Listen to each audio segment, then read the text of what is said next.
Boa noite a todos. Vamos aguardar mais alguns minutinhos para dar início aqui à nossa atividade. Gerardo já está aqui, Inês, Ângela, vou catar o resto do pessoal.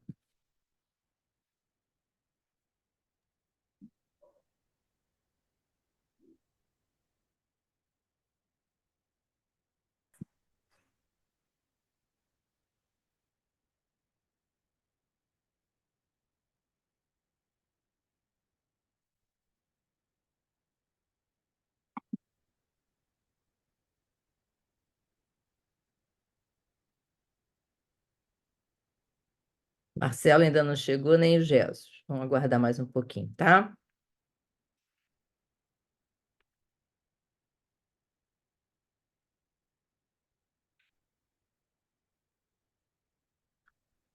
Né? Eu acho que eu falei obsessão, é obesidade.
Marcelo já chegou.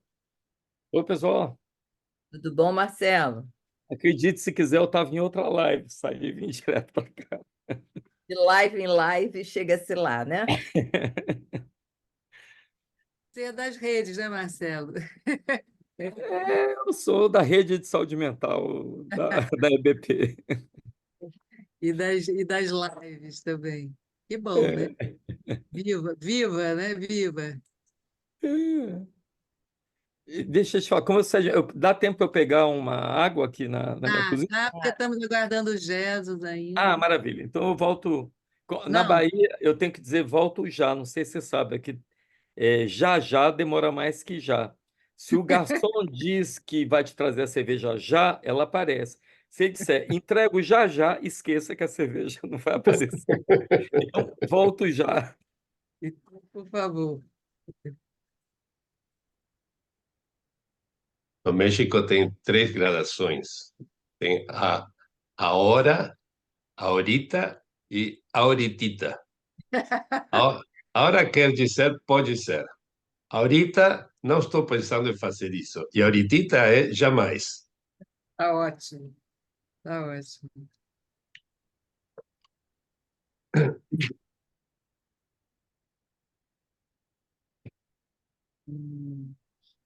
Experiente, né? Buenas noches, Gerardo. Oi, Fátima, tudo bem? Tudo bem? Estou vendo o Rômulo também. Como vai, querido? Olá, Gerardo. Tudo bem? Boa Tudo noite. bem. Boa noite.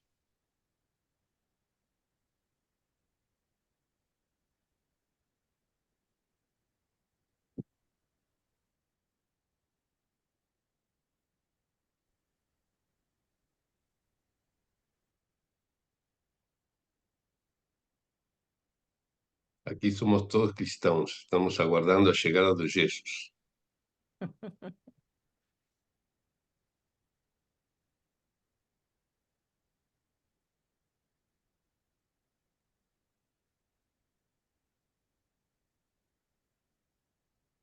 E que hoje não estará acompanhado. Ah lá, chegou. Pai Jesus. Olá, como vai, Gerardo? Não está acompanhado do Abraham hoje. Não. Hoje não.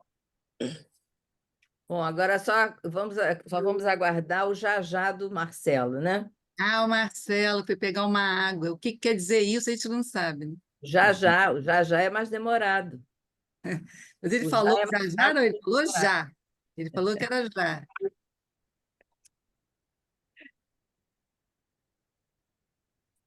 Oi, Ângela, como vai?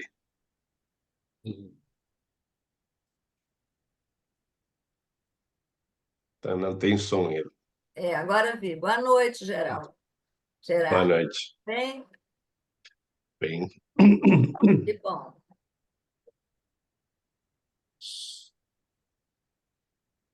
Já. Já Marcelo já. chegou. Já Marcelo já, chegou. já chegou. Já, Já já. chegou? Cheguei. Gelson está aí? Estou aqui. Todo mundo Ah, aqui. Gelson. Tudo bem, Marcelo? Oi, Saravá. Saravá. Bom, então podemos dar início à nossa atividade, A Ângela está ali também.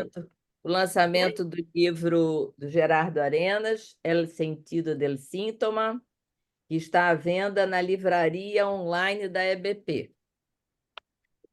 Quem vai coordenar a mesa é Inês Lamy, nossa diretora da Seção Rio.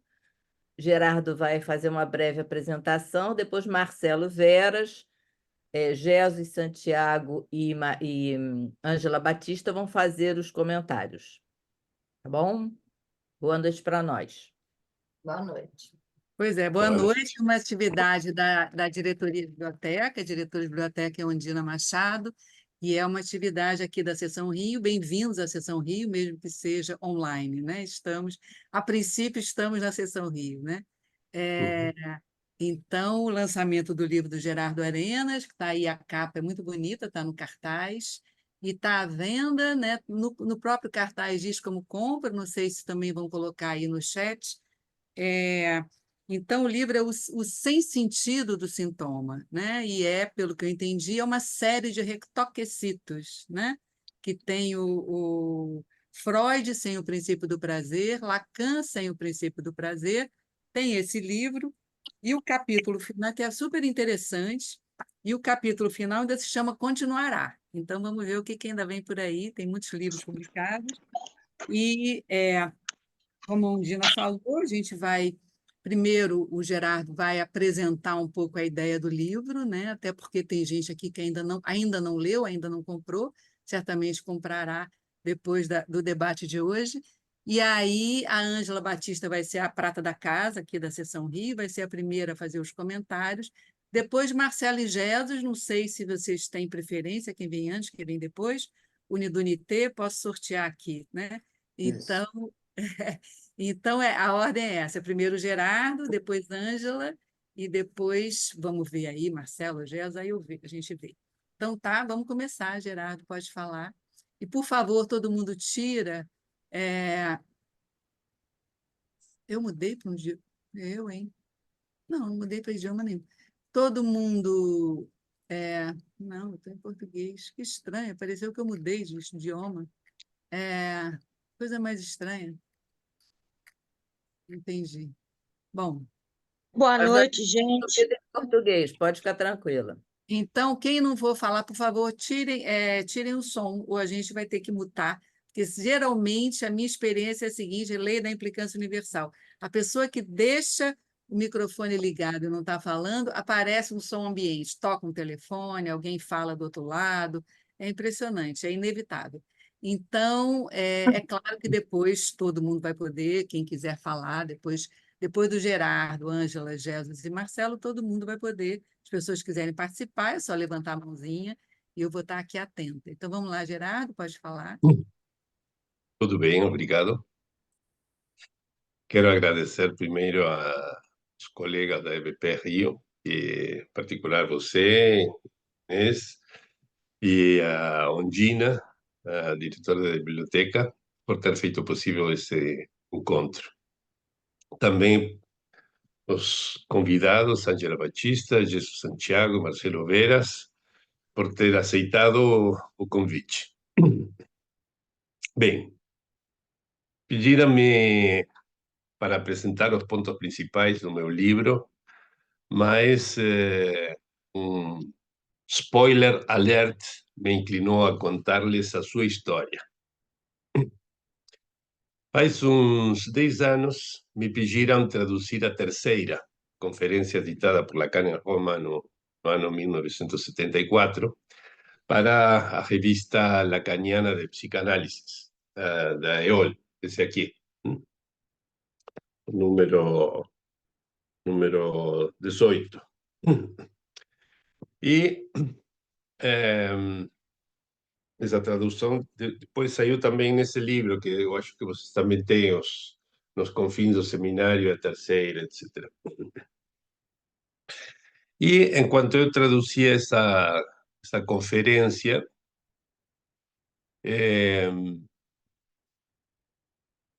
pensei que a potência clínica e doutrinária da economia dos gozos ali apresentada nos convidava a continuar e refinar as linhas que a delineiam.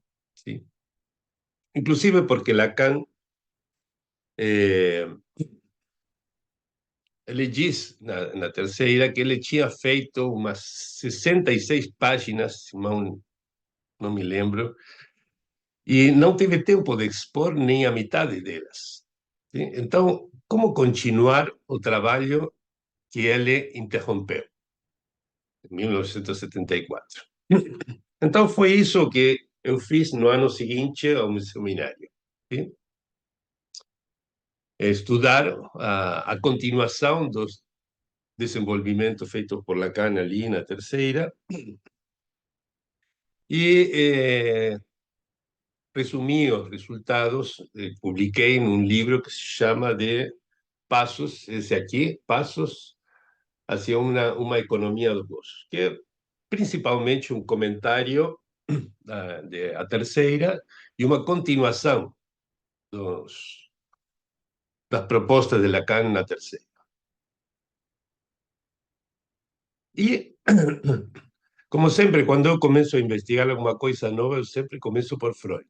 Sempre temos que passar pelos, como dizia Lacan, temos que passar pelos significantes de Freud. Então, ao traçar os antecedentes da abordagem lacaniana, descobri um problema em Freud. Problema no início e até o fim da obra de Freud. É que ele entendia a economia, noção de economia, de duas formas diferentes.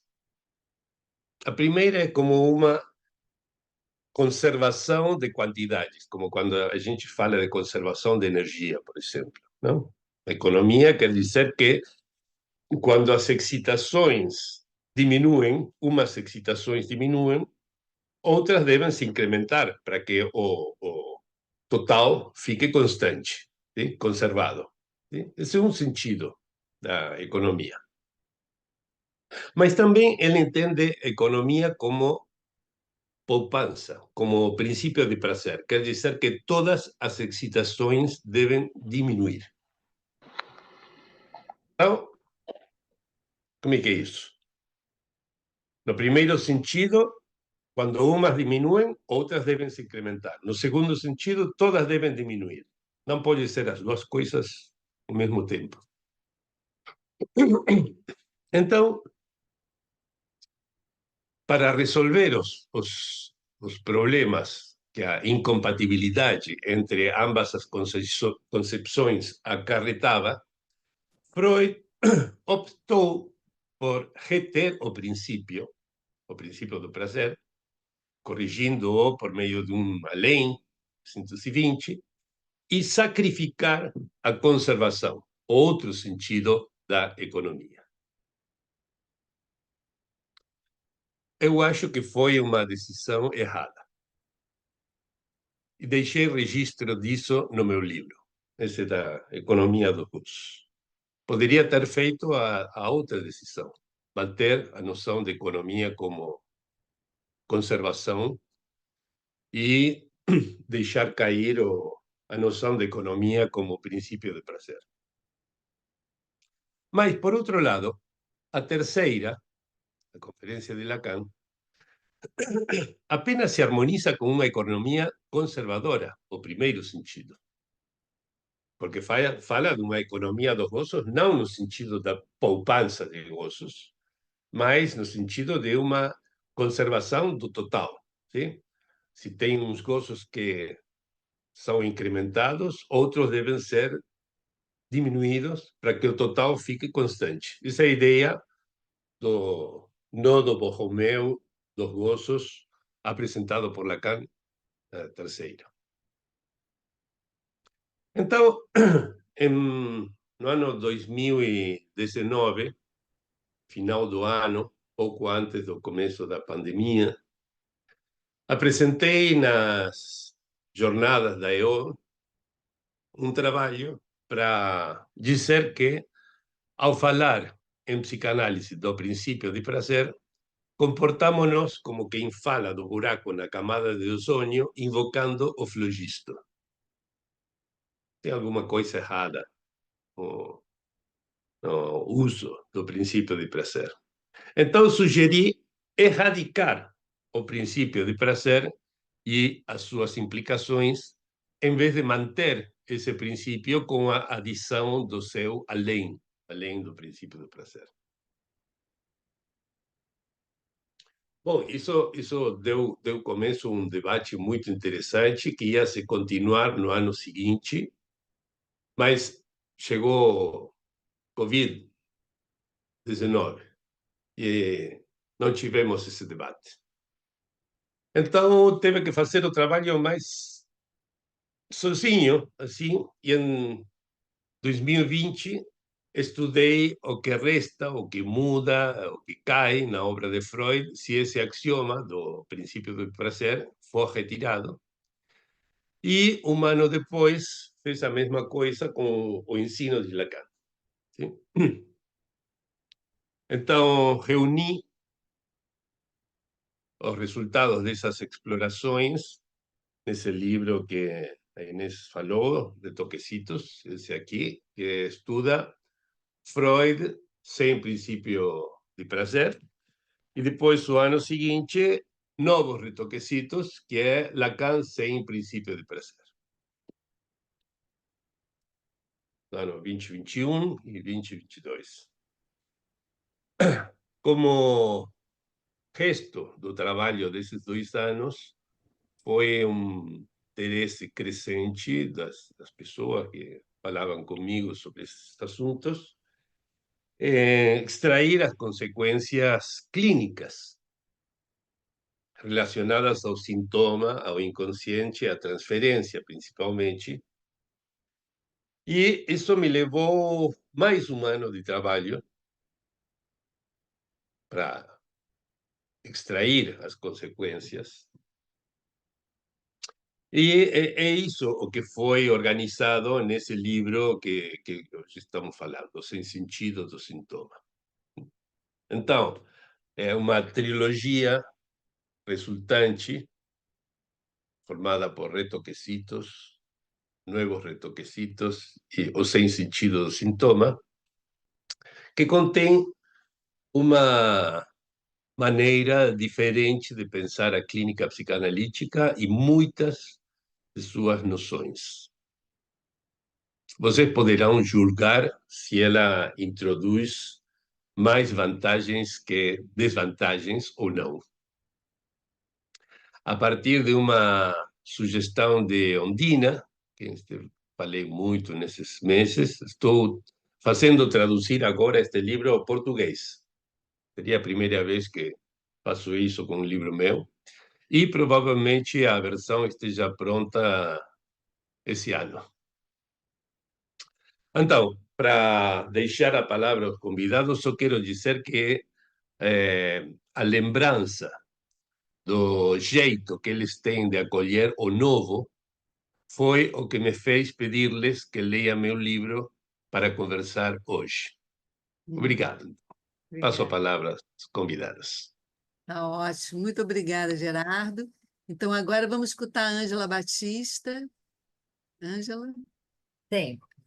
Então, primeiro eu quero agradecer a Gerardo, né, pelo convite, sugerindo meu nome para essa ocasião, e a Ondina pelo acolhimento nessa noite da biblioteca e também a presença dos colegas.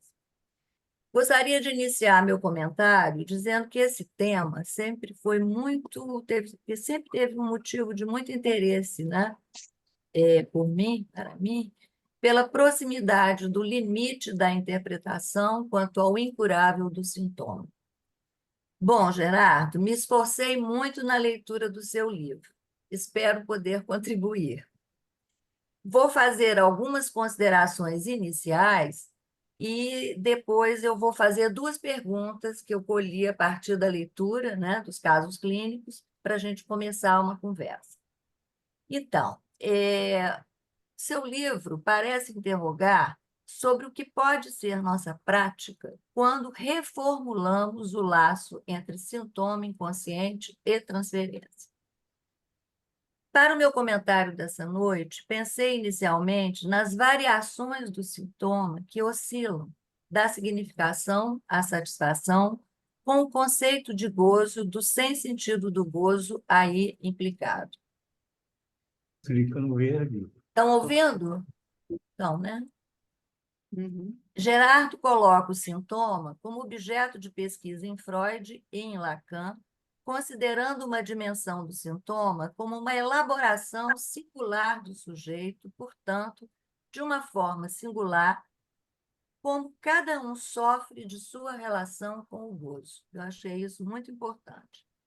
Lacan, em seu último ensino, não se inspirou em Freud quando pensou o sintoma, mas em Joyce, o sintoma como aquilo que é mais estranho e singular em nós. A questão que se coloca é de que não se pode interpretar um sintoma diretamente. É necessário pensá-lo a partir do outro. Entretanto, você faz uma pergunta que eu achei muito bacana. Você pergunta: há algo mais complexo que uma transferência? Então, eu vou falar nos meus comentários mais sobre a questão da transferência no seu livro, né? E aí eu parto da ideia, né, assim, só para localizar a dimensão do inconsciente, duas abordagens do inconsciente, a abordagem freudiana do inconsciente transferencial, do inconsciente como saber S1, S2, e com Lacan, uma nova abordagem do inconsciente real, S1A, como modo de gozo, né? Na depreciação do saber e valorização do manejo da prática. Eu penso que o seu livro faz assim sublinha, né? Quer ressaltar o manejo da prática, e isso para mim foi muito importante na leitura, porque você valoriza justamente onde isso goza e não fala, não produzindo sentido. Pensar o inconsciente a partir do gozo muda a nossa prática. Então, para ilustrar essa ideia, Geraldo faz uma revisão de dois casos clínicos de Freud, Dora e Schreber. E eu penso que o seu livro trata das consequências da última teorização de Lacan sobre o sintoma. Como, então, pensar a transferência no campo do gozo? Escutar e ler um sintoma são modos diferentes de ler o inconsciente. Um ponto importante nos casos que Geraldo apresenta, que uma análise pode localizar marcas iniciais de um falacer, marcas devastadoras e vivificantes, produzidas por palavras que tocaram o corpo. O inconsciente é, então, aquilo que se escreve nas marcas do gozo deixadas pelo encontro com o significante traumático, como veremos adiante. A questão que se depreende disso é como tratar algo do gozo que não se dá a ler, a opacidade do gozo que não se pode dizer nem ler. Isso me pareceu importante em seu livro. Eu vou começar agora situando duas perguntas, né, que eu penso que não vou mais que 10 minutos para a gente poder discutir, duas perguntas a partir do caso Dora e Schreber. Você diz na página 11 que a transferência, peça-chave de toda análise, não cumpriu sua função regular, que, longe de ser um inconveniente, se tornou útil. 2 casos clínicos nos quais o sintoma indora não ingressou na análise, permanecendo holofraseado, e em Schreber, ser uma mulher que goza, inventa um corpo a partir daí como uma suplência à fora-inclusão do nome do pai pela escrita de suas memórias. Você comenta que, antes de uma análise, todo sintoma tem status de sintoma psicossomático, pois ainda não teria uma leitura que pudesse separar S1 de S2. Há que produzir sob transferência. Lacan, em seu texto Intervenção sobre a Transferência, nos indica algo precioso, e justamente ele falando do caso Dora. A transferência tem o mesmo sentido de indicar os momentos de errância e também de orientação do analista. Faltou transferência nos 2 casos. Nesse sentido, estariam mais próximos das neuroses atuais que carecem de uma articulação inconsciente. Você também lembra Lacan quando ele diz que a experiência da análise como sendo uma via para se sentir melhor. Achei importante esse recorte, pois implica em uma redução do gozo fálico do sentido em benefício do gozo da vida e uma aposta no saber fazer diante do real com a não relação sexual. Uma escrita para o sintoma que pode sustentar um novo estilo de vida. Eu acho que isso interessa. Lacan prioriza o sintoma como um dos nomes do real. Portanto, ele faz uma referência do sintoma não ao sentido, mas ao trauma. Nessa perspectiva, ler um sintoma fora do sentido muda a nossa forma de escutar. Na página 16, a segunda pergunta, Geraldo indica uma mudança no ensino de Lacan no seminário 22 RSI, quando diz que o sintoma existe ao inconsciente. Pergunto: esses casos demonstram a existência do inconsciente, algo que teria maior alcance que o inconsciente? Nossa atualidade clínica exige considerações sobre essa questão quanto à transferência. Na nossa prática atual, estamos mais próximos do gozo. Li recentemente um trabalho de Ramandil, onde ele indaga sobre a transferência a partir do sozinho, onde vemos uma prevalência do gozo e de um certo rebaixamento do inconsciente, principalmente na relação do sintoma que funda a transferência. Você indica a dificuldade de encontrar a língua da transferência em cada caso, e o que pode fazer signos sem o sentido, para, a partir daí, ordenar algo do gozo disruptivo, solto da pulsão. Nesse sentido, o analista é o agente do tropeço e também das emendas. Podemos fazer uma nova releitura da transferência a partir do último ensino? Aí você fala da colagem surrealista, né, que eu acho que que está no seminário 11, né, onde Lacan fala da pulsão como uma montagem, né, que de saída não tem pé nem cabeça, e você também encaminha, né, o sem sentido, né, a partir dessa colagem, né? E você também vai perguntar, né, sobre o manejo da prática, né? Como é que a gente pode pensar o manejo da prática e uma pragmática do sintoma? Isso me interessou, né? O uso do sintoma. Bem dizer e saber ler estão do lado do analista. E isso fala de como você, em seu livro, caminhou. Lendo seu último capítulo, você diz: continuará. Isso ressoou em mim e, novamente, eu pergunto: será que Lacan, né, a partir do que você nos deu, né, aí, nas indicações do sem sentido, Lacan quis introduzir algo que teria maior alcance que o inconsciente? O que seria? Como, então, a gente pensar num saber fazer com o real fora do sentido? Como, então, vincular marca e palavra, corpo e escrita, que são indicações importantes suas nesse último capítulo? Trago o que você diz sobre o irredutível de uma satisfação, cuja marca de gozo do início de uma análise é diferente do final. O caminho do desconforto à satisfação introduz um impossível na transferência de um exílio fundamental. Não há relação sexual. Aí, nesse sentido, também eu lembro que o analista nessa direção é mais aquele que segue e menos o que sabe.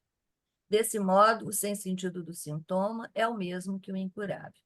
Seria postar em uma posição analisante, onde mais para localizar um ponto onde o significante marcou o corpo e menos na compreensão do sentido. Trata-se no corpo das marcas que vão sempre estar aí, porque houve acontecimento de discurso que deixam traços desorganizando o corpo. Incidência de la língua, de um real incompreensível, para aquilo que esquecemos e que somos para sempre. Para terminar, eu vou lembrar a música, né, cantada por Júlio Souza, que eu achei muito bonita, né, para tratar esse tema do sem sentido, do incurável do sintoma, quando você lembra de todo o amor que tive, tenho feridas, feridas que não cessam e que, todavia, sangram. Então, para terminar, eu pergunto, como nomear o real como impossível e o real como contingente, de onde pode surgir um significante novo? Como emendar o sintoma com o real? Assim, o incurável do sintoma, nas reviravoltas de uma análise, pode vivificar nosso tropeço com um novo modo de enlaçamento sintomático que é sem relação. Invenção de um saber fazer algo novo com aquilo que não muda. Isso me pareceu uma orientação fundamental no seu livro. Muito obrigada. Obrigada, Obrigada, Ângela. Ângela. Gerardo, eu acho melhor a gente escutar os outros antes, pode ser? Sim. Antes de você. Claro. Então, vamos agora, não sei, Marcelo, pode ser você? Marcelo Veras, Só ligar o som aqui. diretamente da Bahia. Vamos lá. Diretamente de Salvador, pouco, uma gripe que tem 1 mês e que ainda me deixou um pouco assim. Bom, primeiro a satisfação, né? Muito obrigado a Inês Lani, a Undina Machado e, sobretudo, ao meu amigo Gerardo Arenas.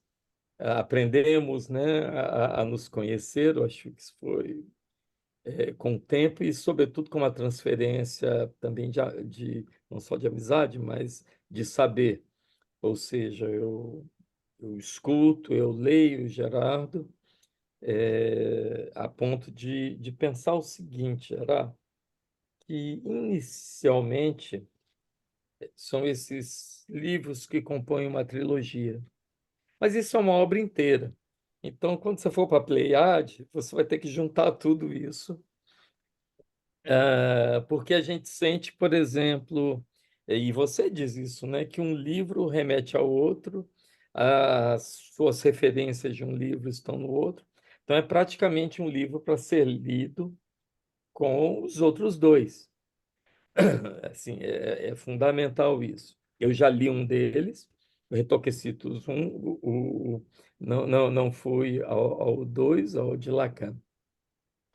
Bom, um ponto que eu acho assim, crucial é que você traz para nós a clínica e os desafios da clínica para o século XXI, né? Ou seja, já não podemos pensar apenas dentro de um ordenamento simbólico do século XX, XIX para XX, sem esquecer, é claro, aquela frase de Lacan, que coloca lá, todo mundo conhece ela, né? Que coloca o analista no horizonte subjetivo de uma época, mas eu gosto de pensar que o horizonte subjetivo, nessa frase de Lacan, dentro de não terraplanistas, porque o horizonte subjetivo de um terraplanista é cair no abismo, enquanto o horizonte subjetivo de alguém que pensa que a Terra é redonda, é aquele ponto exato onde eu olho para frente, mas se eu olhar para trás eu ainda vejo alguma coisa. Ou seja, o horizonte, né, para os navegadores que acreditavam que a Terra era redonda, é exatamente isso que nos permite pensar o Lacan, o Freud no século XXI, sem perder o Freud e o Lacan do século XIX, do século XX. Então, foi de uma felicidade enorme, a meu ver, você começar com Dora Schroeder. Por quê? Porque, primeiro, que você faz uma leitura muito interessante, né? E você escolheu assim, no dedo aquilo que nos permite interrogar o que é, né, do sintoma, da nossa clínica sob transferência, né? E aí existe você coloca, salvo engano, na página 14, quando você faz duas críticas, né?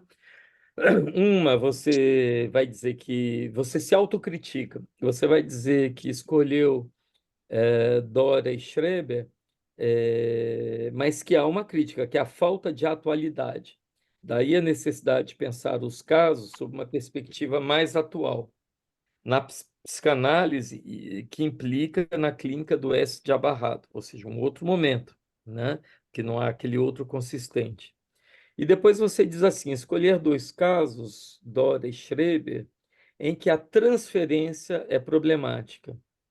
Uma contra-experiência, como você cita, nomeia, né? Ida, né? O caso Dora, e a análise do sintoma aliado à transferência negativa.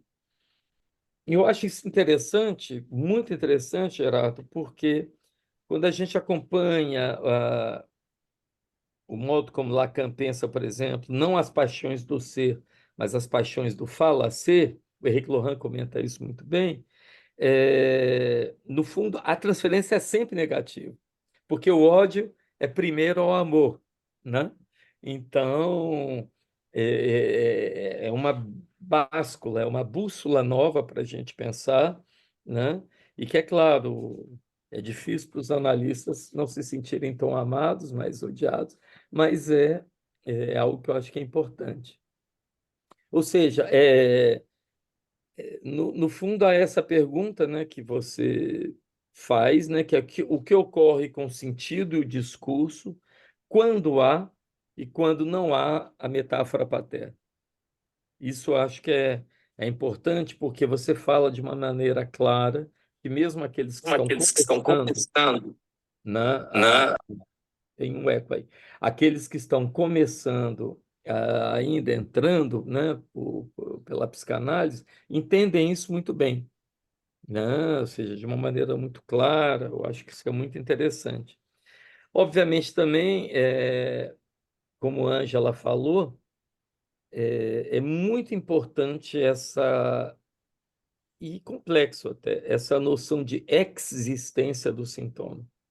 Não é um conceito fácil, não é uma apreensão tão fácil. Mas eu acho que, como você faz aqui, se você vai, né, ao Lacan, a partir né, dos últimos seminários, né, a ideia que me passa como ele faz no seminário 23, logo de cara, assim, ele coloca real, simbólico, imaginário, um troço ali que é o Santome, com TH, né? E que é um ornitorrinco, ele não é nem imaginário e nem simbólico, né? É um troço que está ali, né? Um olho no peixe, um olho no gato, como a gente diz aqui, e eu acho que é fundamental a gente pensar, então, nessa extimidade. Nós temos um amigo na escola de Belo Horizonte, é um membro da EBP, escreveu um livro maravilhoso, agora Gilson Iannini, né, onde ele fala, ele traz a pertinência né, o que é a psicanálise no século XXI, onde ele traz duas referências que, quando eu estava lendo seu livro agora, eu que, curiosamente, na semana passada debati o livro do Gilson, eu estava debatendo com ele a mesma coisa que que eu consegui ler no seu livro aqui. Primeiro é que há um conceito, ou há uma proposta lacaniana, né, para o século XXI, que é o conceito de litoral. Ou seja, as coisas não são tão, digamos, real, simbólico, imaginário, né, como você, né, que traduziu a terceira, sabe? É assim, é real, mas é um pouco simbólico, é simbólico, mas é um pouco imaginário. Tem zonas de imprecisão que são exatamente onde a gente vai localizar os gozos, né? Né? Há uma zona de imprecisão ali onde o simbólico vira corpo, que é a língua, né? Há uma zona de imprecisão onde o real se mistura ali com o imaginário, ninguém sabe direito quando vai mais para um lado, mais para o outro, né? Que é o gozo de S de abarrado. E, obviamente, quando o simbólico tenta afrontar, né? Todo corajoso, né? Ele vai lá para afrontar o real, que é onde ele localiza o gozo do outro, né? Assim, do outro corpo, que é, para mim, a grande questão que me chamou a atenção muito, foi que me ajudou muito a entender essa noção, a partir da teoria do um sozinho, né? O que seria o parceiro sintoma.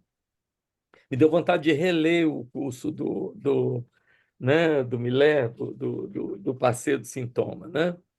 Eu te colocaria uma pergunta sobre o sintoma na contemporaneidade, né? O que você poderia me dizer da histeria rígida e da fibromialgia? Porque me parece que são duas situações onde o corpo ele está. Eu nem me lembro, gente, se é português ou se não é, mas bom, foda-se, vai ser desabonado do simbólico, né? Então, mas que há um corpo ali em questão. Então, se de uma certa maneira a clínica que você prepara com o livro O Sem Sentido do Sintoma é a clínica que vai nos permitir agora tratar, vou dizer a palavra bem simples, né? É isso que vem diagnosticado pela psiquiatria, pela medicina de fibromialgia e histeria rígida. É uma pergunta. Aí você me diz, né, o que você acha. Outra coisa que eu acho que é importante, né, você fala isso na página 31, né? Ciência e psicanálise possuem estrutura imaginária, mas se ligam no corpo, né? E aí eu brinco porque a gente acabou de passar aqui, você deve ter acompanhado sem dúvida, por uma crítica muito grande à psicanálise de uma cientista que levou alguns cientistas com ela, né? E que permitiu, depois de uma viva reação, né, dos psicanalistas, é que o mundo de hoje, ele cada vez mais está se dirigindo à medicina baseada em evidências.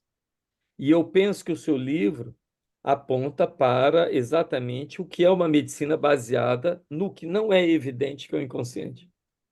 Exatamente ou seja, que a nossa medicina, é claro que ela vai incluir as evidências. Eu preciso saber se a pressão está 17, né, ou a pressão sistólica está 15, tudo bem, é o mundo quantificável do corpo que a ciência faz, mas isso não diz da percepção, né, de cada um diante do sintoma, né, que faz com que, finalmente,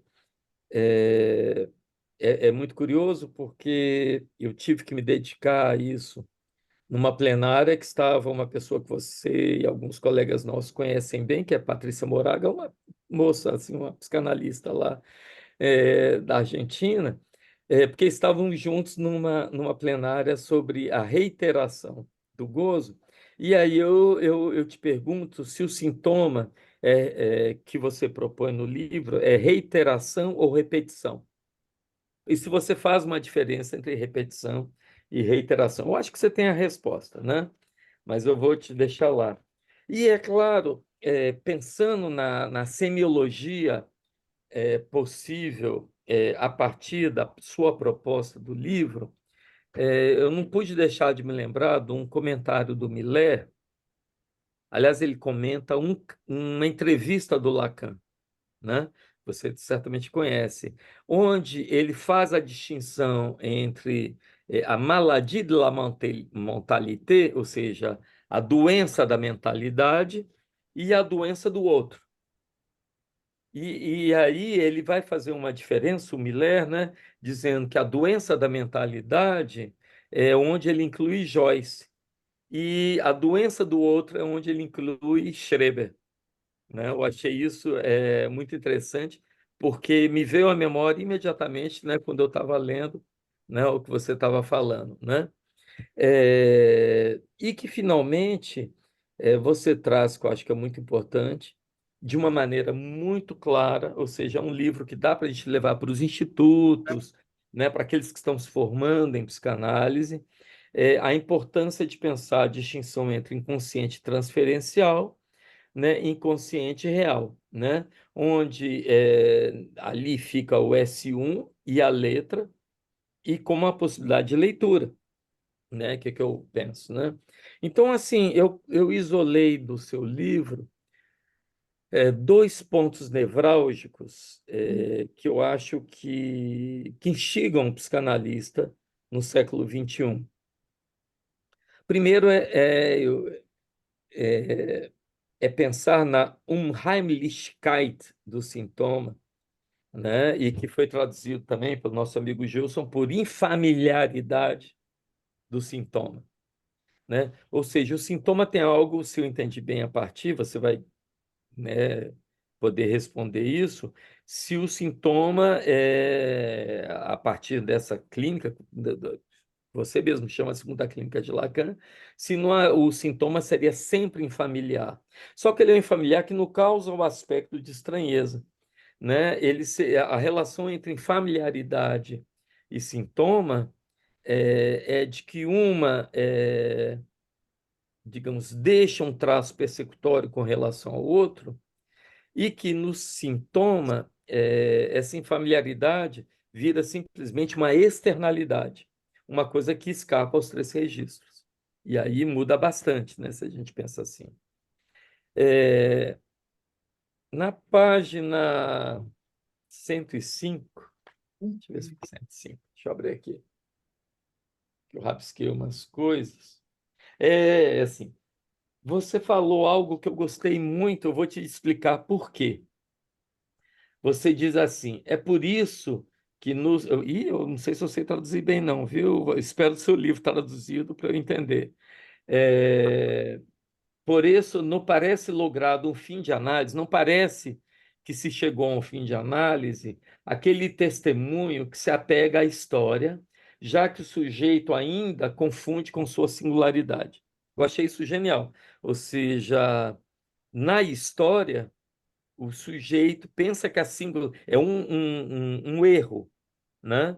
Que a singularidade está do lado da história. Ah, minha história me fez único, né? Isso rompe um pouco aquela ideia dos dados de Mallarmé, né, que Jean-Claude Milner fala tanto, de que os dados caem assim, mas que isso é que fez a minha história. Quando, na verdade, né, o Miné vai chamar atenção, não é para mostrar a necessidade que quando os dados caem é 13, 4 e nunca mais serão outros dados. É mais para mostrar a contingência que autoriza essa necessidade, né? Que é aleatório. Enquanto ele estava ali, né, podia cair qualquer dos números, né? Então, por que eu digo que isso me tocou pessoalmente? Né? Um pequeno relato. Porque isso me remete muito ao meu passe. Eu fiz o passe, né, há alguns anos, e a resposta do cartel do passe, quando deu a negativa, foi muito interessante. Foi importantíssima para mim, para que eu me relançasse né, na análise, ele dizendo que, apesar dos efeitos terapêuticos, se percebia que havia uma impossibilidade de separação da história, da própria história. Né? Que a história estava muito vívida, tem ganhos terapêuticos, o desejo analista apontava ali, mas havia esse ponto de dificuldade de me separar da história, ou seja, a história estava muito pesada. E aí, recomeço uma análise, faço uma análise que já dura 11 ou 12 anos após essa experiência do passe, onde todo o trabalho foi dizer o seguinte, dizendo para o analista, olha, eu não consigo me separar dessa história, porque é algo de sintomático no meu amor pela minha história. E foi uma intervenção do analista que me fez conseguir isso. Ele diz o seguinte, mas você pode falar de sua história, porque é uma história escrita. E aí eu me tornei um pouco escritor, eu passei a escrever. Tanto que depois do passo eu escrevi, sei lá, 5 livros, porque eu fui tendo uma necessidade de escritura muito grande, o que liberou a minha análise para caminhar em direção ao real e à letra, né? Mas só foi possível na condição de eu ancorar, né, a minha análise também em um esforço de escritor. Então, achei muito interessante isso. Para terminar, não vou falar demais, não. É claro que eu me lembrei, lendo seu livro, de algumas frases do Lacan do Seminário 25, que sempre me marcaram. Eu vi que você foi ao 24, ao 25, bastante, né? Aliás, você começa por ele, pelo Lancy, né? Pelo 24, você começa ali, trazendo a questão da equivocação, dessa oscilação que vem, né? E onde a gente consegue estabelecer mais ou menos uma oposição, e que não era claro para mim, tão bonita quanto você coloca no seu livro, que é uma certa oposição quando a gente tem um conceito litoral, é oposição, mas não é muito, porque tem ali uma zona meio opaca, meio turva, né? Onde você tem que o outro da verdade, né, é o local em que se diz o sentido, que é uma frase de Lacan, né? Ou seja, a verdade, muito correlacionada a sentido, se distingue de um outro, que é o outro do corpo, que é o lugar onde se escreve o gozo do S1, né? Então, é o lugar onde se fala a verdade, né? E o outro é o lugar onde se escreve o gozo do S1, né? Ou seja, o real do gozo é esta conjunção do com o corpo. Eu acho isso você traz de uma maneira muito bonita, né? E que tem essa frase que eu concluo com ela, que está lá no momento de concluir, mas que para mim é o seu livro. Define o seu livro. Se eu pudesse definir seu livro em uma frase, seria essa frase de Lacan do seminário, Momento de Concluir, que é o seguinte: eu vou tentar traduzir aqui, traduções sempre, né, não existe ainda o 25, o estabelecido. O ato analítico deve saber ler de outro modo. Essa frase, quando eu li seu livro, me veio essa frase do Seminário 25 na cabeça, né? O ato analítico não é só um ato analítico que depois vem algo, é um ato analítico que autoriza uma outra dimensão da leitura. Eu achei isso belíssimo, né? Então, parabéns. Fico aguardando a próxima edição da série, que está muito boa. Obrigado. Ah, obrigada, Marcelo. Vamos ouvir, então, o Jesus.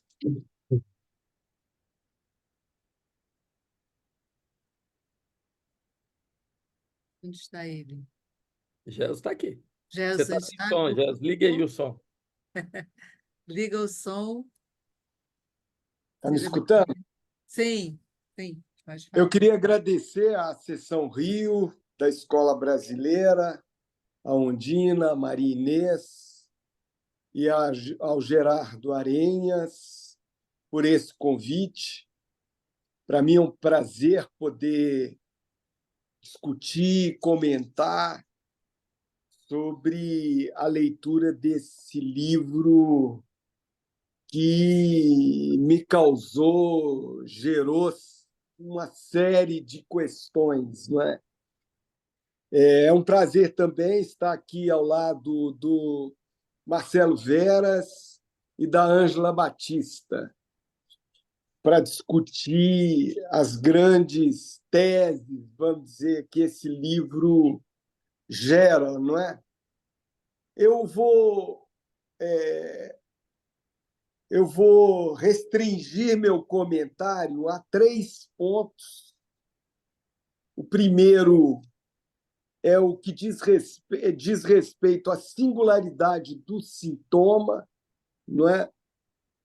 O segundo é esse ponto que a Ângela e o Marcelo fizeram referência, que é o fato de que o sintoma existe ao inconsciente.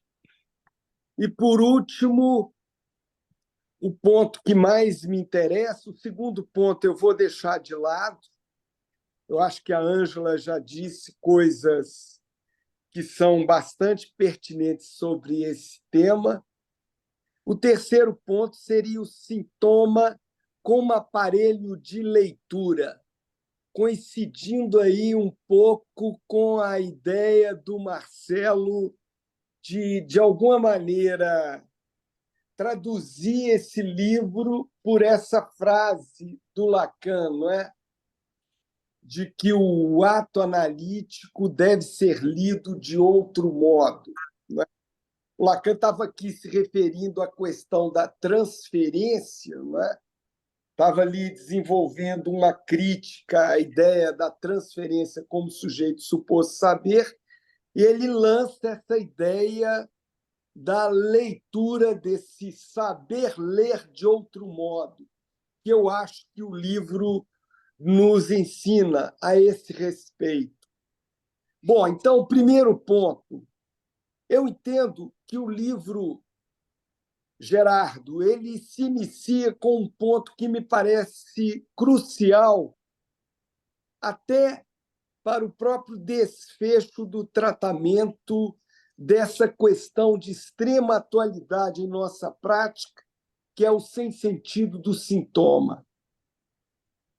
É sabido, não é, que essa questão ela tem sido o grande marco, a grande baliza para o final de análise e, sobretudo, para a clínica do passe.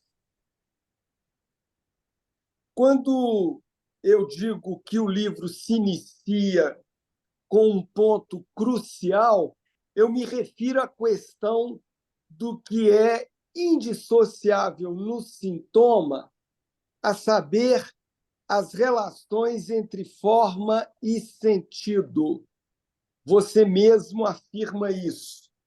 Não é? E o caminho escolhido para deslindar a aplicação da noção de sintoma, né? A noção freudiana de sintoma, no livro se faz através do tensionamento entre protótipo, paradigma e o singular. Eu não vou aqui me deter nos detalhes de sua, vamos dizer, sistematização dessas 3 categorias. Vou ficar apenas com a sua definição do singular, que me parece bastante pertinente no tocante à sua aplicação ao sem-sentido do sintoma. Então, você diz, prevalece no singular os elementos que o fazem único, sem que isso impeça colocá-lo em série com outros que apresentam similitudes, mas que também não fazem parte de um universal. Digamos, então, que esses traços, caracteres, elementos, não é? Digamos que esses traços, caracteres, não são apenas elementos, não é? E que eles são, antes de tudo, não é? Passíveis de uma determinação que eles não são, de modo algum, passíveis de uma determinação que ele seja exterior. Eu entendo que essa determinação exterior, não é, seria o universal. Então, o singular, portanto, se define, não é, por essa exterioridade com relação ao próprio universal. E aí, nesse momento do livro, eu queria discutir com você uma questão, que é aquela, não é, de que, na verdade, o sem-sentido, por si só, não seria um elemento suficiente para delimitar e definir o sintoma em sua pura singularidade. Eu entendo que você esclarece esse problema, não é? Ao dizer esse problema da insuficiência do sem-sentido para designar a singularidade do sintoma.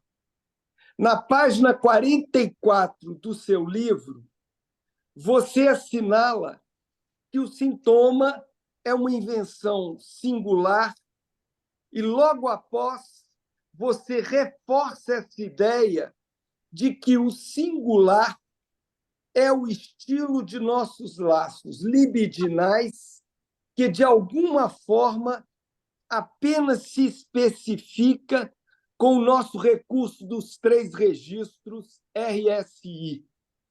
Afirma ainda que os 3 registros RSI, por si só, não perfazem uma configuração propriamente borromeana, no sentido de seu enodamento ou de sua amarração nodal. É preciso, portanto, um quarto nó que enlace, que borromeanamente falando use enode os 3 registros.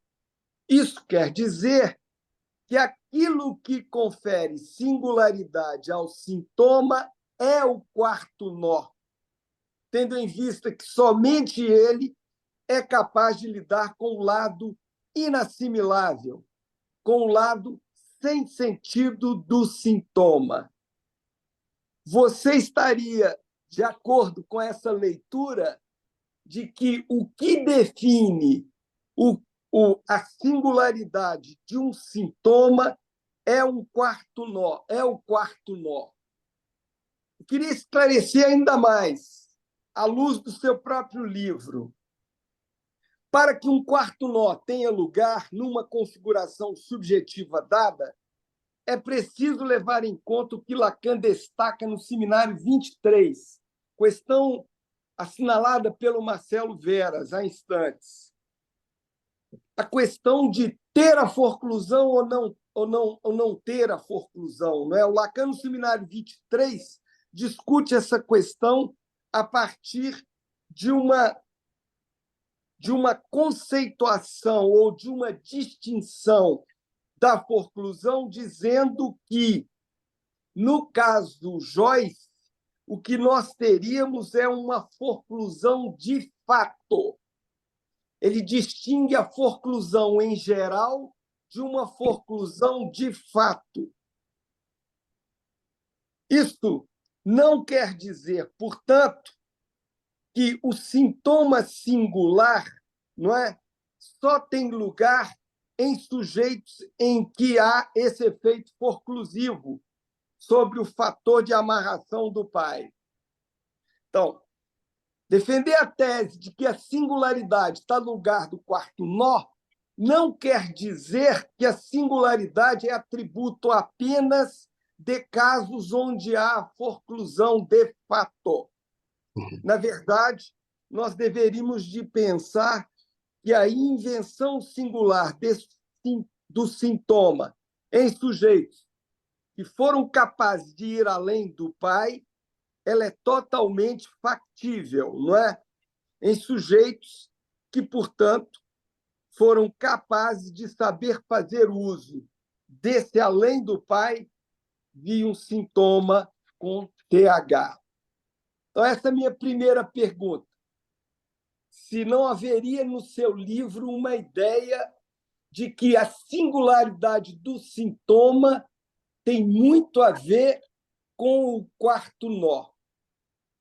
O segundo ponto, que é sobre o sintoma que existe ao inconsciente, que você retira, não é, de toda uma elaboração que o Lacan faz sobre a relação sintoma-inconsciente no RSI, esse segundo ponto eu vou deixar de lado. Posso te mandar depois as minhas notas a esse respeito, porque eu gostaria... A questão que concerne aqui esse ponto é que, para identificar esse sintoma, para isolar, para delimitar esse sintoma sem sentido, Lacan teve que ir mais longe que o inconsciente. É uma frase do Lansucé. Sim. E aí, para mim, permanece uma questão se esse ir mais longe que o inconsciente exigiu uma mudança na concepção da letra, da doutrina da letra, não é? Exigiu uma radical subversão da concepção da letra confundida com o significante, ou se não haveria uma mudança na própria concepção do inconsciente, que permitiu o estabelecimento dessa não determinação do sintoma fora do sentido com relação ao inconsciente. Mas deixamos esse ponto de lado e eu vou direto ao ponto que mais me interessa no seu livro, que eu chamei de O Sintoma com TH como aparelho de leitura, não é? Me parece ser esse o ponto culminante de suas reflexões, não é? E proposições desse livro. Pois eu entendo que é judicioso colocar em questão a temática do sem sentido do sintoma com relação à clínica do passe. Eu entendo que a discussão do sem sentido do sintoma é uma boa ocasião para retornarmos a uma discussão mais substancial sobre a clínica do passe. Segundo você, Gerardo, a partir dessa problemática do sintoma em sua não relação com o sentido, é possível se perguntar sobre a efetividade do final de análise. Amparado pela formulação de que o único término verificado é a satisfação que marca o fim da análise, isso para você supõe, portanto, extinguir todo o espelhismo da verdade, da qual só cabe esperar, não é? A mentira. Diante disso, é possível afirmar que a clínica do passe não pode renunciar a extrair tais consequências. Ou seja, que a clínica do passe tem que levar às últimas consequências, não é? Essa tese de que o único término verificável é aquele que remete à satisfação que marca o fim da análise.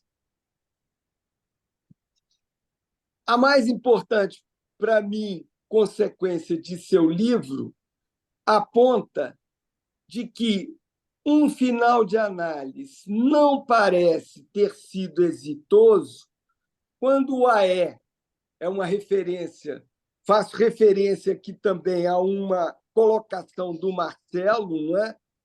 Quando o AE, em seu testemunho, se mostra apegado à história. Nesse caso, o AE, você quem o diz, não é?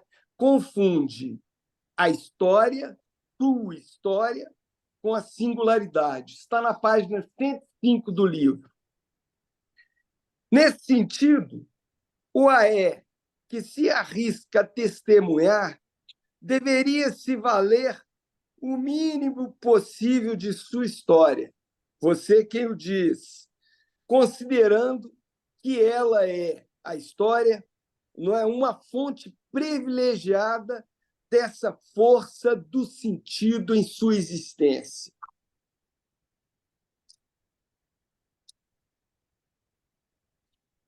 Eu entendo que o sujeito que se mostra em condições de testemunhar, não é?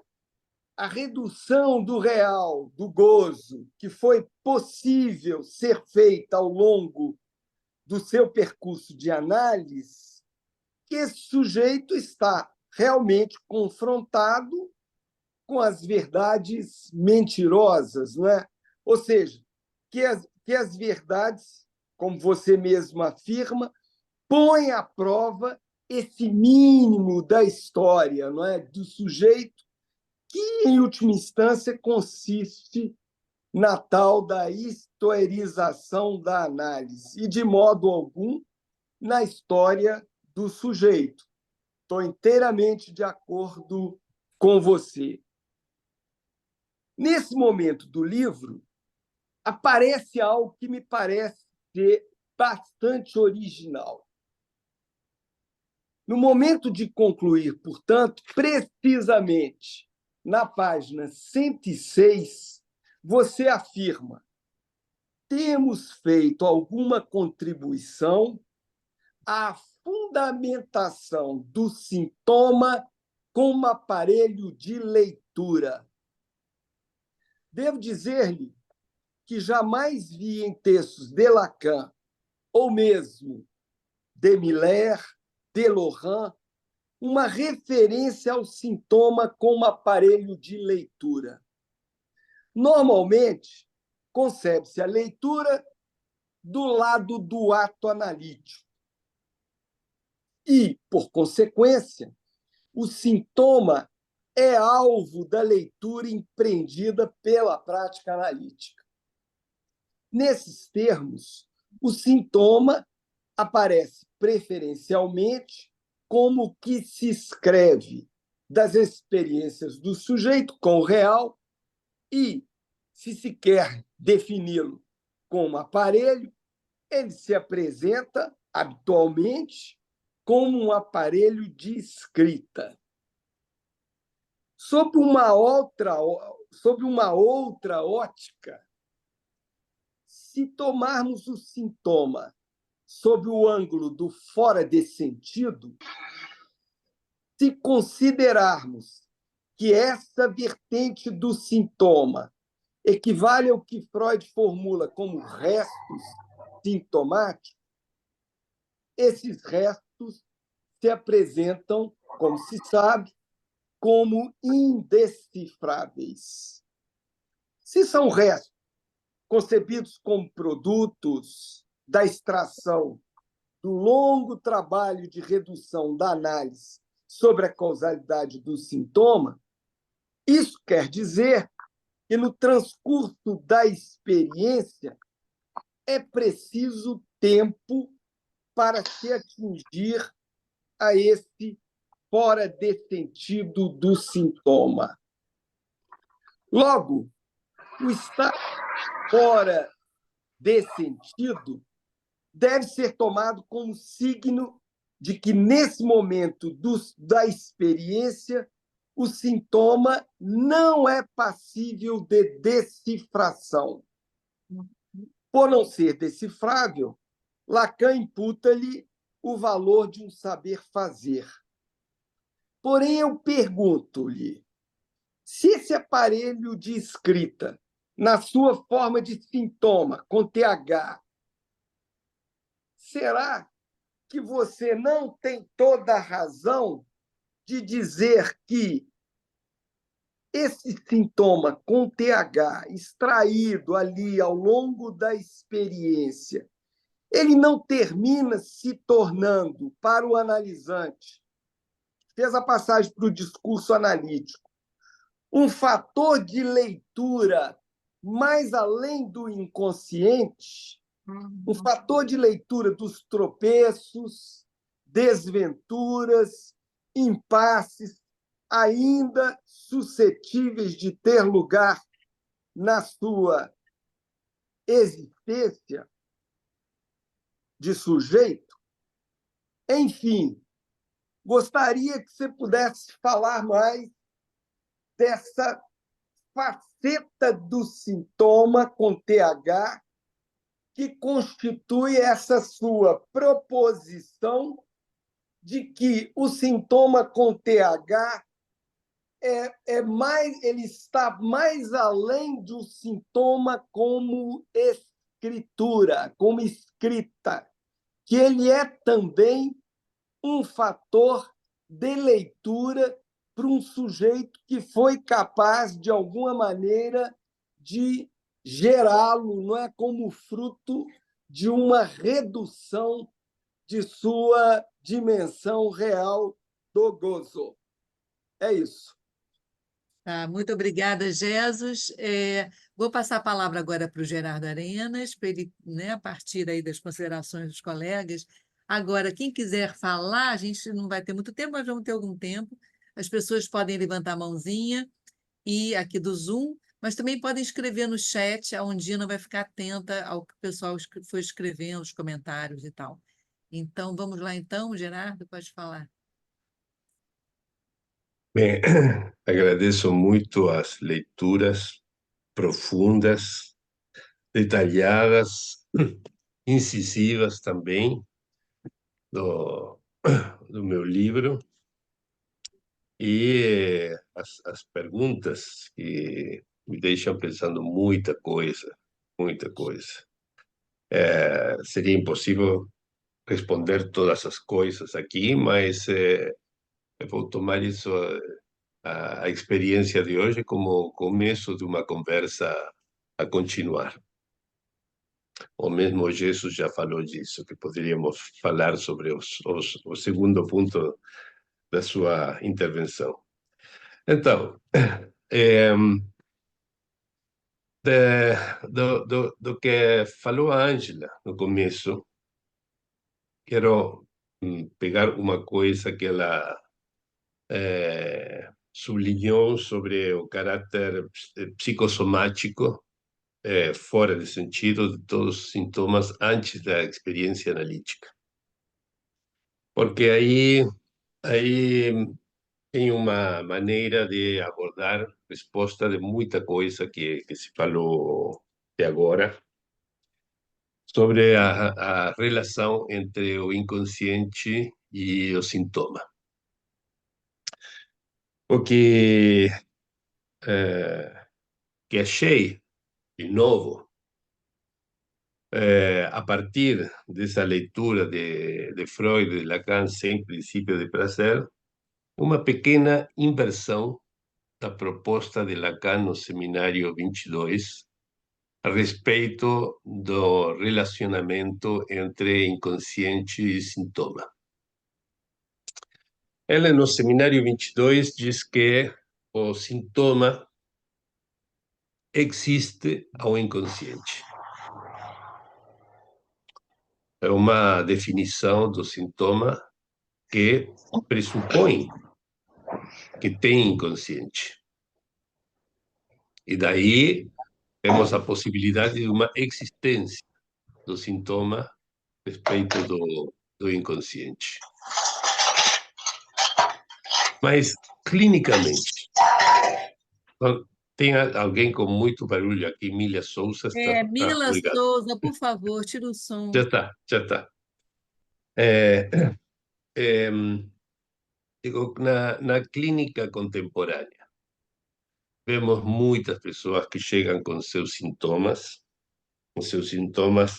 por exemplo, assim, com sua, Marcelo falava das histerias rígidas, das fibromialgias, etc., que não tem nada a ver com o inconsciente.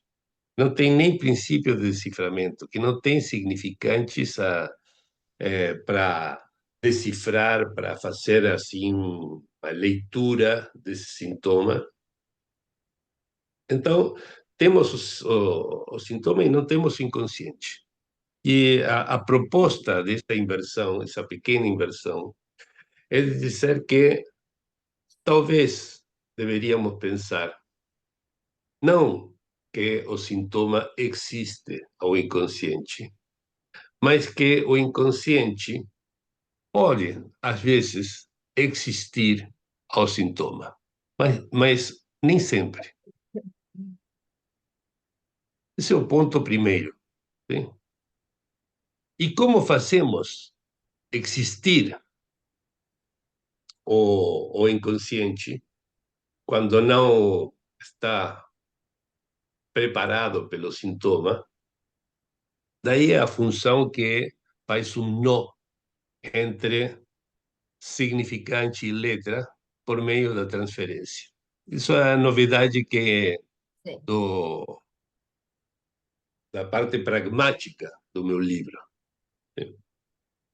Os sintomas não têm sentido, mas podemos criar um sentido para savoir y faire avec esse sintoma, para nos arranjar com ele, sim? Quando não tem inconsciente que exista a esse sintoma.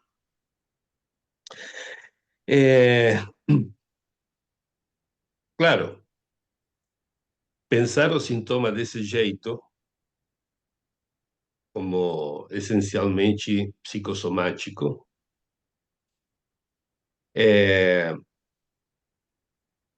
implica, tem como requerimento mudar a relação entre significante e letra. No começo, Lacan confundia ambas coisas. Inclusive, ele pensava que a letra estava no inconsciente. Temos aquele famoso escrito da instância da letra no inconsciente.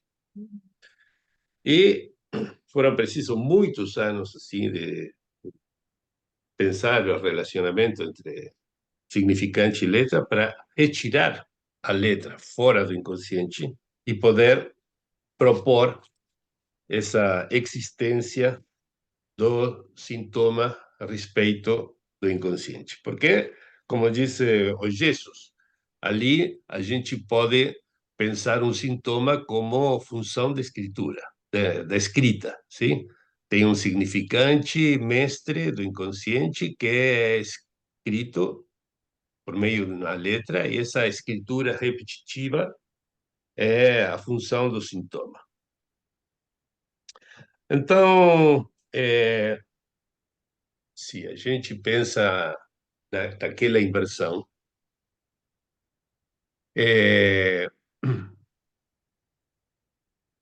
podemos pensar, pelo contrário, no sintoma como aparato de leitura. O que quer dizer que o sintoma é um aparelho de leitura? O aparelho de leitura, eu mostrei no livro um caso bem simples, que é o caso de Signorelli. Quando Freud tenta se lembrar do nome de Signorelli e não consegue, no lugar disso pensa em Botticelli, Boltraffio, etc. Ali podemos pensar que tem um pequeno sintoma lendo fragmentos do fluxo fônico para fazer deles significantes. Sim? Então, é primeiro uma leitura feita pelo sintoma que faz a divisão do fluxo fônico em uma cadeia de significantes. Essa é a inversão proposta na leitura e que tem muito a ver, como Jesus e também Ângela e Marcelo sublinharam, tem muito a ver com a proposta de Lacan da Imbevue, do Seminário 24. Então, Isso para fazer um comentário geral que tem a ver com as perguntas dos três. Depois, que posso pegar agora? Por exemplo, o que Marcelo, gostei muito do comentário Marcelo a respeito da diferença entre a própria história e a singularidade. Sim? Isso tem muita relevância, está muito próximo da última pergunta do Jesus, bem, o comentário do Jesus, mais que pergunta, sim? Porque a própria história, sim? Sempre é um cúmulo de significantes, sentidos, que nos dão uma identidade, um lugar no outro, etc., que dá uma consistência do nosso ser. E a singularidade é outra coisa. A singularidade é como o estilo dos laços libidinais e então esse quarto nó, falava Jesus, né? Está presente em todos nós, independentemente do valor da fora-cruzão, da existência de uma fora-cruzão de fato ou não. Esse estilo dos laços libidinais é representado por aquele sintoma com TH, ¿sí? Que mostra que não é suficiente, como Jesus sublinhou, pensar no sem sentido do sintoma para pensar a singularidade. ¿Sí? Tem que adicionar, ¿sí? Tem que pensar além do sem sentido quais são os tipos de gozo, sim, que estão presentes naquele estilo dos laços. Sim. Porque a redução do sentido ao sem sentido, sim, é uma condição necessária, mas não suficiente para reter qual é a singularidade definida por aquele quarto nó. E para deixar um tempo outras intervenções, gostaria de fazer um comentário sobre os restos sintomáticos que falou Jesus no final também, que são indecifráveis, e voltar sobre essa ideia que a gente tem sobre o traumatismo, que a Ângela pegou no começo, como o trauma, como se fosse sempre o impacto de Lalangue sobre o corpo. Sim? Eu penso que às vezes temos sorte de achar um sintoma produzido por um trauma que é feito do encontro de Lalangue com o corpo. Mas muitas vezes não temos tanta sorte como analistas e achamos somente fenômenos de gozo que aparecem no corpo sem relacionamento com o significante, nem com a letra, nem com Lalangue. ¿Sí? Então temos que, pragmaticamente, ¿sí? Temos que introduzir algum significante, temos que introduzir algum aparelho transferencial, ¿sí? Para poder fazer alguma coisa com aquela erupção. Então, a gente, às vezes, tem que adicionar àquele gozo, ¿sí? Um significante que faz, às vezes, do impacto inicial de Lalangue sobre o corpo. Mas é uma invenção feita na análise. É isso que eu penso. Tá, vamos deixar um tempo para a intervenção dos Tá ótimo. outros que estão Obrigada, aqui. Gerardo. Já tem duas mãos levantadas. Primeiro, a Sim. Rita Mendonça, daqui do Rio. Pode falar, Rita. Pode ligar seu som e ligar seu microfone. Pode falar. Está ativado? Agora tá ligado. Pode falar. Bom, boa noite, obrigada a todos. Primeiro, eu queria colocar que eu não tive ainda a oportunidade de ler o livro, então o que eu queria colocar foi realmente inspirado no que foi colocado aqui, né? Pelo Gés, pela Ângela e pelo Marcelo, né? Quer dizer, eu não queria entrar na questão da clínica da histeria rígida, mas tem uma questão aqui que eu queria insistir um pouco, porque é uma referência que o Lacan faz no Seminário 23, né? Quando ele cita a Helene Cixous, o retrato de Dora, e me instigou, porque não é por acaso que ele faz essa referência no Seminário 23, né? E me parece que é uma maneira do Lacan ler a histeria com sem sentido do sintoma, né?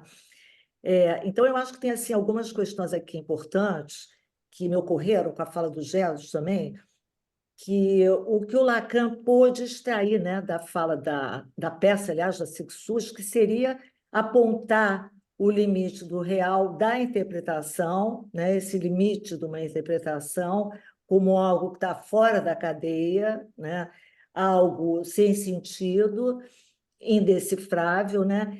E isso também me remete com uma coisa que ele comenta no seminário, quando ele se refere ao insabido do gozo fálico, né? Quer dizer, na histeria há algo que passa pelo corpo, mas não se reduz à leitura fálica, como se não se submetesse, né, à leitura fálica, que acho que, inclusive, é onde o Freud, onde ocorre todo o impasse do Freud com a Dora, né?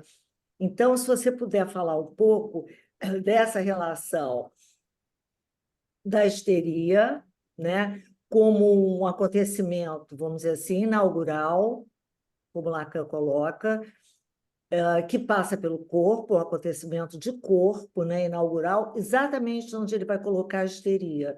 E só depois que haveria uma solução pela via do nome do Você é pai, muito pela querida. letra. Você não sabia que você é muito querida? Ana Beatriz, por favor, Ana Que Beatriz referência Freire, aí. desliga Por seu quê, som. meu amor? Ana Beatriz, desliga seu som, por favor. Não escutei o final. Vai ter, porque teve a interferência.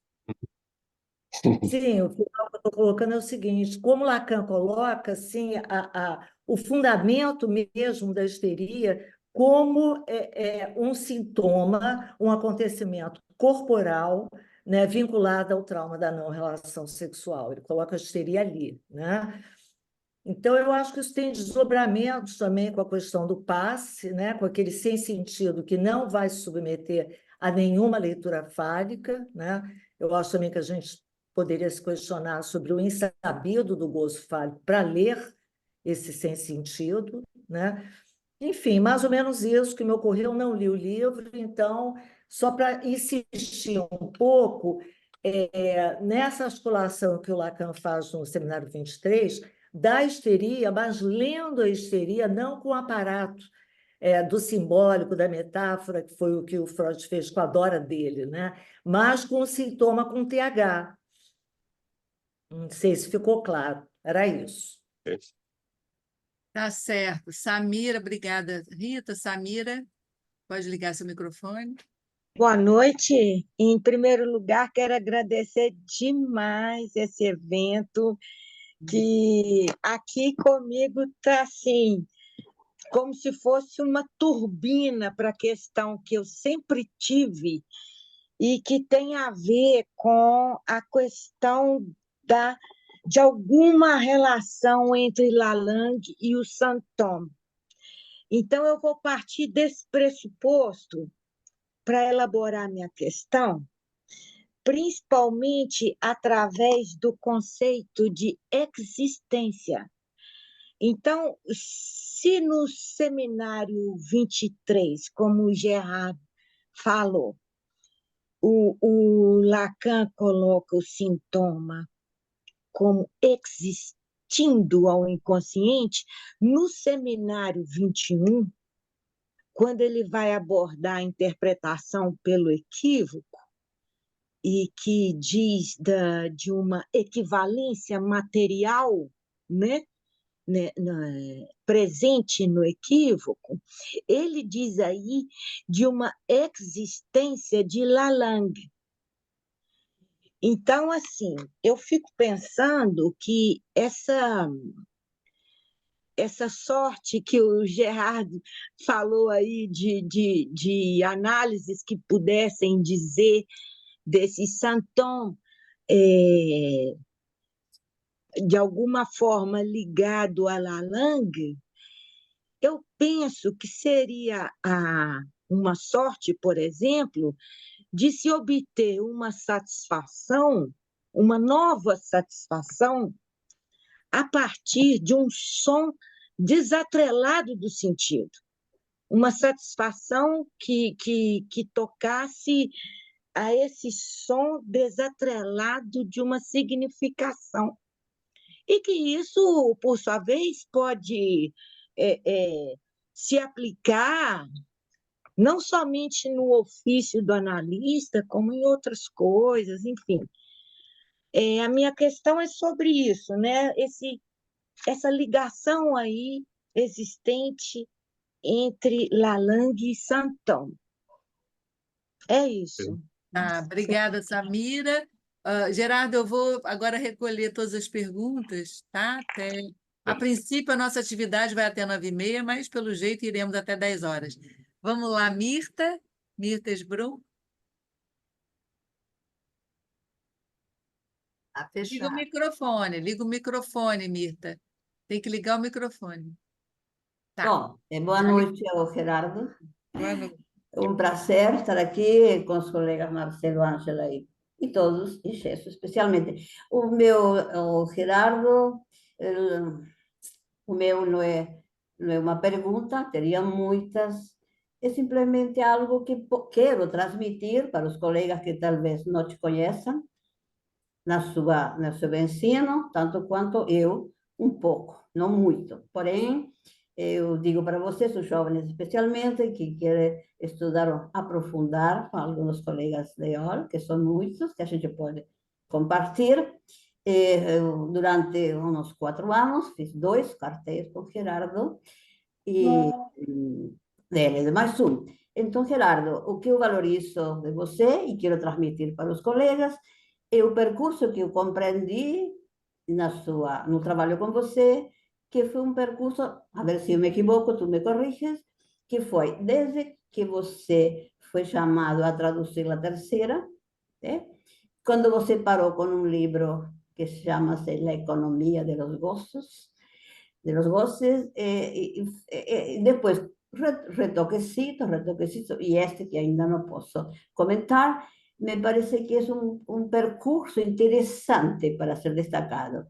Decir, como se aprende, entre aspas, uma teoria em Lacan através do Miller? Como se forma um analista em seu estudo?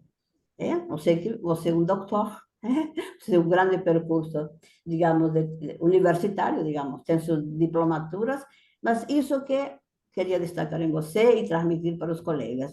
Há um percurso singular. Eu li assim, é meu estudo com Gerardo. É um percurso singular no histórico. Desde a terceira, Economia de los Gozos, Retoques, e muitos outros, até esse ponto de capítulo de hoje, Gerardo. Então, um prazer estar com você novamente. Obrigada, Mirta. Rômulo Ferreira, liga seu microfone. Gerardo, eu gostei muito, né, do que você promoveu aí das falas, né, a partir do seu livro e do que você faz, inclusive, na abertura, o que a gente também pôde escutar a partir do Marcelo, Jesus e Ângela. E o que eu queria só frisar, que me deu realmente assim, uma alegria de te escutar, quando você retoma o caso Signorelli, né, do Freud, justamente nessa busca de uma certa fonação, né, para além do sentido, alguma coisa que está ali na língua, na fonação, né, que esclarece o que é essa vertente do saber ler, ou levar o analisante a saber ler alguma coisa, né? Ou pelo menos para além disso, ler de uma outra forma, que eu entendo também que está aí ao lado do que é saber fazer com o sintoma, com TH. É alguma coisa que se apresenta nessa pesquisa, Signorelli, Botticelli, e que Lacan, como você diz, coloca um significante bem no gesto, que quando ele faz o gesto, na Suzanne O'Malley, esse caso que testemunha, para mim, de uma maneira formidável, né, quando a Gestapo,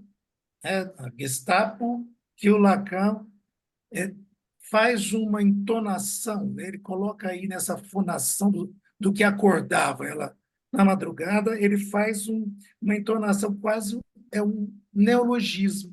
Ele faz o Gestapo como um neologismo. E isso muda completamente ali a economia de gozo da Suzanne O'Malley.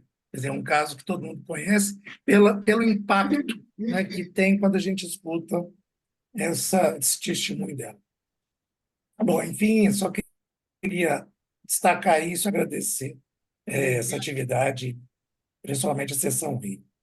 Obrigada, Rômulo, e a todos pelas participações excelentes. Vamos, Gerardo. Bom, no momento não tem nenhuma outra mão levantada, eu acho que nenhum comentário no chat, né, Ondina? Eu acho que eu não estou vendo aqui. Então, Gerardo, pode falar, voltar a falar. E aí, gente, Sim, o Gerardo vai voltar a falar, mas se os outros também, os debatedores, comentadores que resolverem voltar aos temas, falar alguma coisa, sejam bem-vindos, tá? Vamos lá. sim. Bem, a respeito da pergunta que colocou a Rita, gostaria de fazer uma quase piada, que não deveríamos pensar que Dora é o primeiro exemplo de uma histeria rígida? Uma piada, ok? Mas temos o exemplo de uma mulher com sintomas histéricos e que, depois de umas, não sei, 60 sessões com Freud, ela não fez nenhuma peça de transferência, como o próprio Freud disse. Então, como pensar essa histeria? Segunda questão, sobre Samira. Vou pensar muito no que você colocou sobre a questão da existência de Lalangue e seu relacionamento com o sintoma. Penso que o problema fundamental do meu livro é ótimo para repensar isso, mas não pensei ainda. Sim? Deveríamos estudar de novo, sim? Qual é a relação Ah, que entre Lalangue pena, e o sintoma. Gerardo. Sim, claro. Mas isso tem muito a ver com essa investigação que marcou a Mirta, essa investigação que comecei a fazer. Eu tinha muita coisa aprendida sem me fazer perguntas, sim? Até que comecei a me fazer algumas perguntas, alguns porquê. Deveria ser assim, poderia ser de outro jeito, assim foi que começou alguma coisa, sim? Por exemplo, me perguntar por que será que Freud escolheu um caminho entre as duas acepções da termoeconomia e não outro, quando achou que as duas coisas eram incompatíveis, sim? Poderia ter feito o contrário, daí saíram 3 livros. Mas a respeito da relação entre Lalangue e o sintoma, sim? Eu aprendi algumas coisas nessa investigação, nessa pesquisa, sim? Que, sobretudo, a não pensar que sempre o sintoma está determinado por o impacto de Lalangue sobre o corpo. Isso foi o primeiro. Eu achava que essa era uma fórmula universal. Eu penso que essa não é uma fórmula universal. Que às vezes o sintoma é produzido de outro jeito, sim? E que temos que adicionar àquela marca inicial algum significante para transformar essa marca em alguma coisa parecida com o impacto de Lalangue sobre o corpo. mas isso não vem dado no começo, tá? Temos somente o aspecto aditivo do sintoma, a repetição sem sentido. Então, e com respeito ao que falou Rômulo, vou aproveitar para comentar uma coisa sobre o título do livro. Sim? Eu ia pôr um título bem diferente. O título que eu tinha pensado no começo era Guanaani, que ninguém conhece, quase ninguém conhece o que é Guanaani, que Guanaani era o nome da ilha onde caiu Colón na primeira viagem, quando chegou na América. Sim? Mas nós vivemos não na Colômbia, mas na América, porque ele pensava que tinha chegado na Índia, não que tinha descoberto um novo continente. E a ideia de chamar Guanaani o livro era porque eu acho que Freud sempre pensou que tinha descoberto que o sintoma tinha um sentido, que tem sentido no sintoma. Sim? E o problema é que teve que chegar Lacan para dizer, não, o sintoma não tem sentido, mas tem significante, que é diferente. Então, essa diferença entre sentido e significante no sintoma é o que habilita uma pragmática analítica bem diferente. Por exemplo, como o Rômulo falou, esse gestapo de Lacan sobre Susano Mel, ¿sí? Que não tem nada a ver com o sentido, mas tem a ver com o significante, o puro significante, e o modo de ler o significante além do sentido. Tá? É isso, só isso. Não sei se tem mais alguma coisa, mas Ótimo, tá, muito obrigada. Mais alguém quer fazer alguma observação? alguém da mesa também, os Sim, convidados. participou? Mais alguém? Esperar só um pouquinho. Estou Eu vendo Elza queria. Eu Freitas. queria. Elza Freitas quer falar alguma coisa? Há quanto tempo, Elza? Presença ilustre. Se quiser, liga o microfone. Presença ilustre, tem andado sumida. É uma honra. Gerardo, sinta-se muito homenageado com a presença da Elza aqui. Então, vamos lá. Rita Mendonça, quer falar mais alguma coisa? Pode falar, Rita. Não, só respondendo ao Gerardo, porque eu acho que eu formulei um pouquinho melhor a minha questão. Na verdade, o que eu queria perguntar é se não há algo sempre de rígido em qualquer análise, que não remete a mais nada, que é justamente sem sentido do sintoma. Só isso. Acho que foi Concordo. o que eu... Concorda? Obrigada. Em resposta à sua piada. Então, nem só dó, mas qualquer sujeito em análise, tá? Obrigada. A Eu você. acho interessante essa diferença, né, Gerardo, você jamais chamou de caso Dora, né? Quer dizer, como o caso Dora é a invenção do Freud, né? Você chama no seu livro de Ida Bauer, né? Então tenta ver em que ela escapou ao Freud, né? Eu achei interessante, foi uma A escolha. Ida escapou a Dora.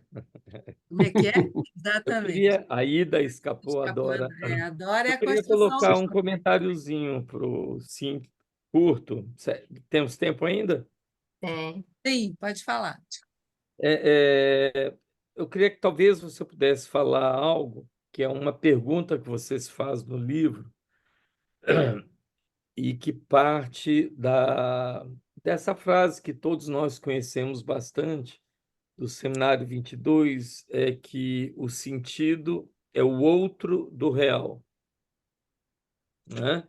Mas você vai dizer aqui que a letra e o significante não parecem pertencer ao real e tampouco ao campo do sentido, não é? Eu queria saber se eu entendi bem, é que só sobra, então, ser do corpo, Uhum. não é? E o segundo ponto, ouvindo Jesus, é o seguinte: como você estabeleceria a relação de externalidade ou não entre o aparelho do sintoma e a estrutura. Uhum. Bem, posso falar um pouco a respeito disso? Sobre a letra. Não é fácil. Por exemplo, Seminário 9 tem uma primeira ideia de Lacan, de Lacan sobre o traçunário. Se diz traçunário, né? É, Einzigardzug, sim, traçunário. nacional. O traçunário. Às vezes, o traçunário poderia ser o que tem em comum todo significante. Todo significante é um. Então, o traçunário é um significante. E qual é a propriedade fundamental do significante? Que é não idêntico a si mesmo. Né? Quando você diz a guerra é a guerra, o segundo guerra não é igual ao primeiro. Né? Mas depois você tem que o traçunário é o que fundamenta o princípio de identidade. Quer dizer que A igual a A é suportado somente pela existência do traçunário. Quer dizer que o traçunário também é uma letra, sim? Porque a letra é aquilo que sempre é idêntico a si mesmo. Então, você tem um paradoxo. O traçunário é não idêntico a si mesmo como significante e é idêntico a si mesmo como a letra. Então, o que é isso? O traçunário. O paradoxo começa lá, sim? No Seminário 9. Eu acho que Lacan tentou resolver esse paradoxo fazendo uma diferença entre dois tipos de traço. Um traço, que é o traçunário, que é aquele estudado por Freud, aquele que serve para construir o ideal do ego, aquele que faz a consistência das massas, sim? Psicologia das massas, etc. É que é um traço que não pode suportar a singularidade, porque é comum, como os ideais, por exemplo. Mas tem outro tipo de traço bem diferente, que pode ser o suporte da singularidade. Um traço que seria um traço singular de gozo. Eu acho que lá a gente tem o começo da história do sintoma, sim? Como marca de gozo que se escreve singularmente e com existência a respeito do inconsciente, que é significante, essencialmente significante. Então, penso que essa relação que você colocou entre sintoma, sentido e real, sim? Tem esse problema da letra, sim? De como pensamos a letra, sim? Às vezes pensamos que tem só um tipo de traço, só um tipo de escrita, sim? Eu penso que para Lacan existem dois tipos de escrita que temos que diferenciar. Por exemplo, sim? Olha para o título de Literatura, sim? Literatura está feito de litura e de terra. Sim? De litura ele fala como se diz, rascunho, quando você, sim, faz uma escrita em cima da outra, assim, para dizer, não isso, foi um erro, etc. Né? Isso é uma leitura.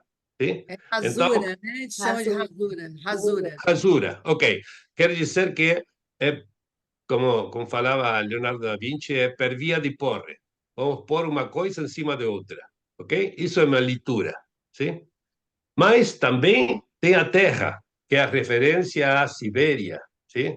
E a Sibéria, onde cai a chuva das nuvens e deixa um traço na terra siberiana, assim, e faz outro tipo de escrita, que é aquela do Rio, por exemplo, não o Rio de Janeiro, mas o Rio siberiano, né? Então, esse traço segundo, sim, é feito por via de levare, tirando alguma coisa. Sim? Então, tem no mesmo título de Literature, você tem duas coisas diferentes, dois tipos de traço diferentes, e eu penso que isso poderia enriquecer muito o problema que você colocou sobre a relação entre sentido e real. Ok? Você se lembra, Marcelo, que eu discuti esse assunto com o Eric Laurent quando vocês tiveram aquele encontro aqui em Buenos Aires? Eu citei ele E na orelha do seu livro. tem, claro, sim. A sua pergunta, Mas eu per via sigo, del fore e de levare. eu sigo pensando que deveríamos reler essas primeiras lições do Seminário 9 de Lacan para tirar as consequências sobre a existência não de mas de dois tipos de traços diferentes. Sim? Às vezes, o traço tem muito a ver com a língua, sim? No sentido de que pode ser lido, pode ser decifrado, etc. Mas às vezes tem um traço que não pode ser lido, mas que é escrito ainda.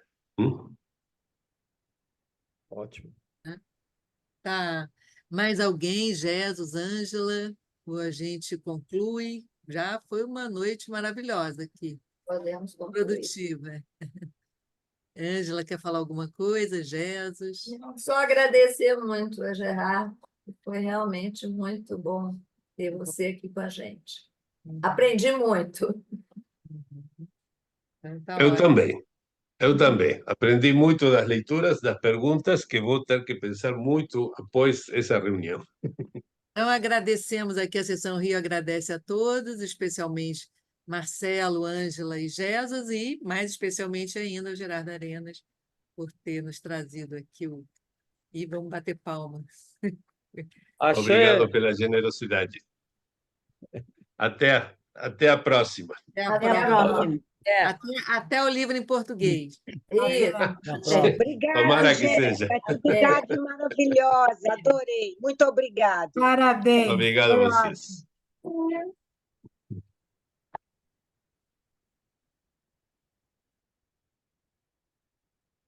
E